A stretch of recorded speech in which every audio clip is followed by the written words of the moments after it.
ଜାଣିବା ହେଲା। ଆମ ଆଖି ଦ୍ୱାରା ଆମେ କଣ କରନ୍ତି? ଆଖିରେ କଣ କାମ କର? ଆଖିରେ ଆମେ ସବୁ ଜିନିଷ ଦେଖିପାରନ୍ତି। ଯଦି ଆମର ଆଖି ନଥାନ୍ତା ଆମେ କଣ କିଛି ଜିନିଷ ଦେଖିପାରନ୍ତି କି? ଦେଖିପାରନ୍ତେ ନାହିଁ। ଆଉ କାନ ଯଦି ଆମର ନଥାନ୍ତା ତାହେଲେ ମୁଁ ବର୍ତ୍ତମାନ ତମକୁ କଣ ପଢଉଛି ତମମାନେ କେହି ବି ଶୁଣିପାରନ୍ତି ନାହିଁ।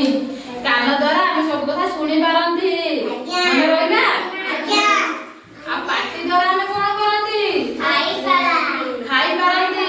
ଆମେ କଥା କହିପାରନ୍ତି। ମନେ ରହିଲା? ଆଉ ହାତରେ ଆମେ କଣ କରନ୍ତି? ସମସ୍ତ କାର୍ଯ୍ୟ ଆମେ କରୁଛନ୍ତି ହାତରେ। ଯଦି ଆମର ହାତ ନଥାନ୍ତା ତାହେଲେ ଆମେ କିଛି କାମ କରିପାରନ୍ତେ ନାହିଁ।